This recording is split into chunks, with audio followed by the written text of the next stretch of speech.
O consumo brasileiro de biocombustível sofreu uma retração de quase 30% durante a pandemia do novo coronavírus. E para complicar ainda mais esse cenário, até o mês de agosto era permitida a entrada de 750 milhões de litros de etanol de outros países com tarifa zero por ano. Agora, o setor espera que o governo mantenha a alíquota de 20% para a importação de etanol.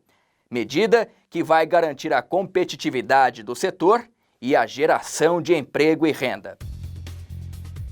Um dos reflexos provocados pela pandemia de Covid-19 foi a redução da demanda pelos biocombustíveis. Com menos carros circulando, houve uma queda de quase 30% no consumo de etanol hidratado no Brasil.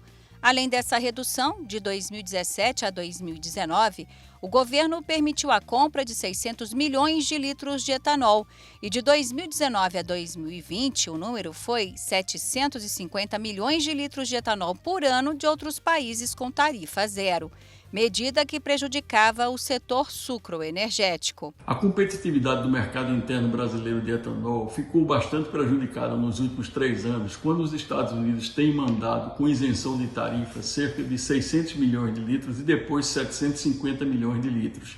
São volumes expressivos que fazem com que o produtor nacional não tenha acesso ao seu próprio mercado. Essa cota de importação e a tarifa zero acabaram no final de agosto. A maior parte do etanol importado pelo Brasil vem dos Estados Unidos, que defendem a manutenção da medida.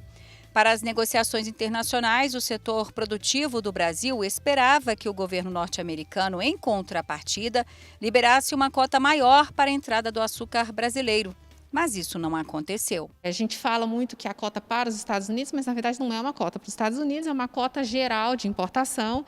Mas como cerca de 90% do etanol que a gente importa vem dos Estados Unidos, acaba que a negociação fica um pouco bilateral. Atualmente, a cota de importação do açúcar brasileiro para os Estados Unidos com tarifa zero é de 152.700 toneladas, que equivale a menos de 1% das nossas exportações. Acima dessa cota, o governo norte-americano aplica a tarifa de $337,92 por tonelada.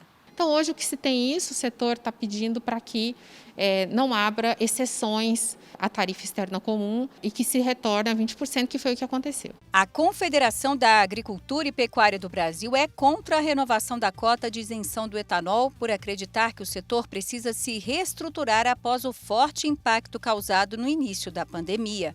Produtores rurais e representantes das usinas pedem que o governo brasileiro aplique a tarifa de 20% para qualquer entrada de etanol que venha de fora do Mercosul, medida que favorece as negociações internacionais. Para os Estados Unidos, cedendo um pouco no mercado de açúcar, e para o Brasil, tentando também fazer uma correlação entre açúcar e etanol. Esse é o caminho moderno que faz com que os empregos sejam preservados e haja sempre um fluxo contínuo de negócio entre as partes. Fomentar o setor sucroenergético brasileiro, que gera mais de 2 milhões de empregos diretos e indiretos, é também incentivar a redução na emissão de gases de efeito estufa e da pegada de carbono no setor de transportes, por meio da Política Nacional de Biocombustíveis, Renova Bio.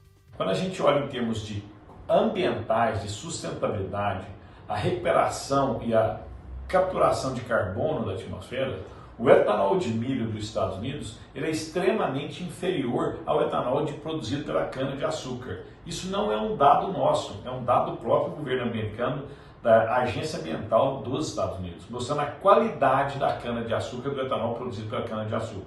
Então, quando a gente olha na questão de preservação do desemprego, desenvolvimento regional, agregação de valor e renda no Brasil e o momento da economia mundial que todos os países do mundo estão se protegendo, a gente tem que preservar o etanol brasileiro. E nessa sexta-feira, a Câmara de Comércio Exterior do Brasil aprovou uma nova cota de 187 milhões e 500 mil litros para importação de etanol dos Estados Unidos, sem a cobrança de tarifa. Segundo nota oficial do Ministério das Relações Exteriores, a medida foi adotada para que se possa realizar discussões orientadas para obter resultados que levem ao aumento do acesso ao mercado de etanol e açúcar entre os dois países.